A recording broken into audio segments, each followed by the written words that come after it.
That's what she said. We got some good stuff for you in this episode. I love Canadians. What? Seems like you guys are very suspicious of them. Writing with Grace, it's Writing with Grace, cause I really don't wanna write this whole thing by myself. It's Writing with Grace. Writing with me. My name is Grace. Welcome to this episode of Writing with Grace. First of all, you guys are amazing and continue to impress me, so thank you for your participation in this series. And now on to some super stats! In this last week, over half of your submissions were turned in on the very last day of the deadline. I will take it. About 1 in 5 of your submissions made Mr. Kevin's ex-wife the villain. So wow, 1, I did not know that so many of you were Team Kevin, and 2, a lot of you have some real romantic issues to work out on a psychological level. I'm happy to provide that playground for you. Also, a handful of you guys really wanted the mysterious figure at the end of chapter 2 to be Canadian. So let's analyze that for a second. Wow. Moving on. Time for some superlatives, or as we like to call them, superlatives. Our superlative for best talking goes to Roses in Summer. They created a scene in which Marmee and Banana try to pass the time by performing their 2-woman show. Hey Banana, what do you call it when a crazy cow gets loose? Marmee asked. I don't know, Marmee. Utter destruction? Banana answered. Actually, I call it my Friday night. They laughed loudly at their routine. No one else found it as funny, though Crush did give a half-hearted chuckle from beside me. Crazy cows in Canada are called moose, spoke the new kid Matt. He was a Canadian exchange student and he was as friendly as I imagined Canadians to be. Not that funny though. Okay, again, let's analyze. Wow. Moving on! Best surprise goes to the Pocket Dragon for her creation of the lobster principle. No, not like a theory where people become lobsters, an actual principle of the school that's half lobster, half woman. Best villain! User Foxglove and Foxtrot for creating the villain, the Orchestrator. It is straight up a villain with a gramophone for a head. Kudos to you. Your creativity knows no bounds. Now on to our Super Choice chapter. It's from user M. Rowan Meyer. This chapter is called Crazy Like a Duck, and I am crazy in love with it. So the shadowy figure turns out to be Lace's brother, Jim Heavensmall, who is quite literally a mad scientist. He broke out of his psych ward to save her. That hits a little close to home. Hi, Tim, my brother, who is an actual scientist. And what's happening on Freak Week Day 3? There are truth quakes. And when they happen, someone ends up spurting out some truth that they have deep inside of them, and it creates one of the greatest lines that Banana has said thus far in this whole series. Yeah, it's happening, Banana cries, clinging to an ancient AV trolley. I can't stop it, here it comes, ah! I once called my transgendered cousin him instead of the inclusive they. I'm sorry, Strawberry. What I love about this is that there's actually real interesting social commentary coming out of what seems like a very silly character. So that's cool. Layers, guys, layers. And they had a really amazing incorporation of the don't you dare fluff that duck line because Jim, Lace's brother, showed up in a duck costume. The mascot of the school turns out is a duck, and he showed up. He showed up.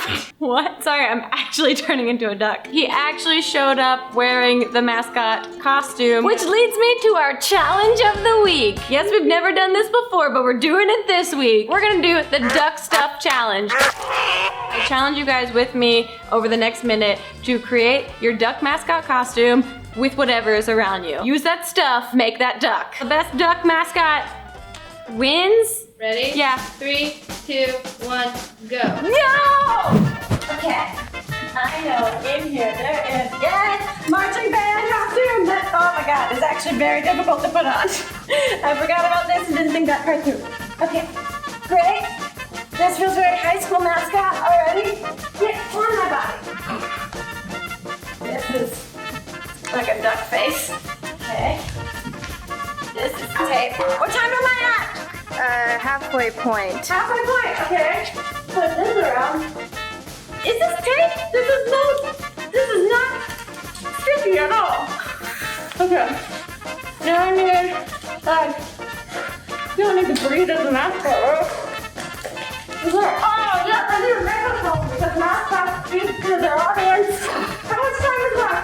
seconds.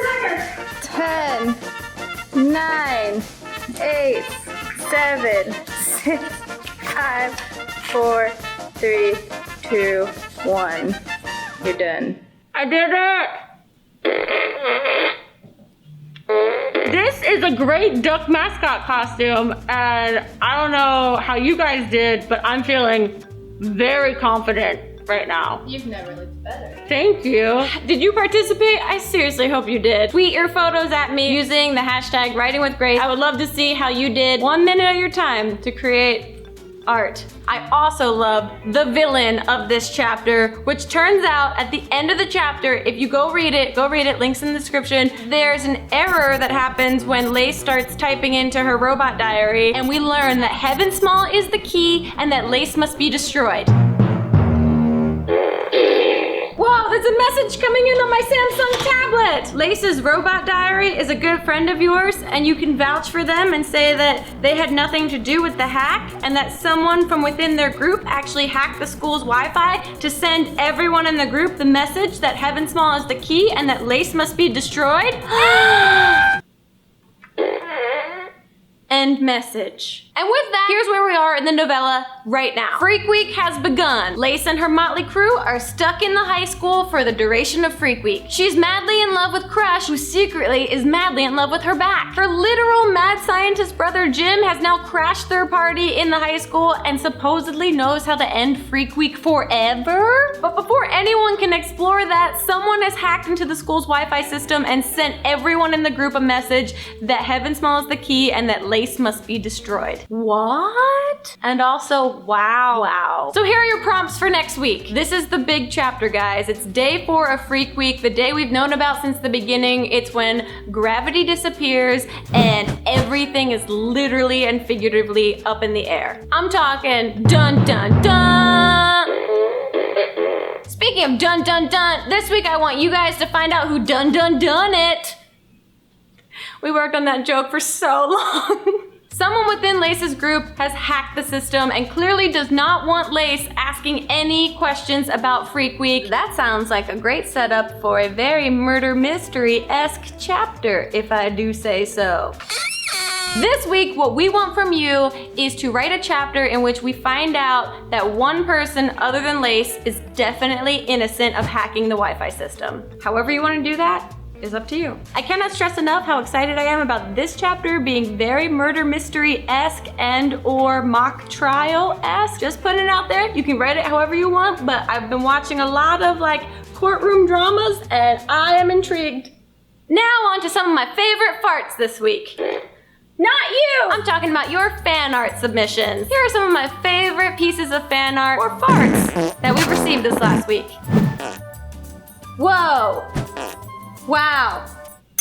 And remember guys, we are taking next week off, and that works out perfectly because I want you to have ample amount of time to write a really wonderful chapter 4. So you have this entire week until next Thursday to submit your chapters. The next episode of Writing with Grace will be up on April 28th, so get your fingers and your brains and your suspicions going. Make sure you go to wattpad.com/writingwith if you want to catch up with our story so far, and use the hashtag Writing with Grace for all of your submissions so that we see everything, please. Remember when you post your submissions on Wattpad to create a new story for each new chapter, and as always, you guys are doing an amazing job. My expectations have been broken completely, exceeded indefinitely, and I am just so thankful for all of your creative abilities being thrown this way. It's really inspiring and very cool. So once again, I don't know.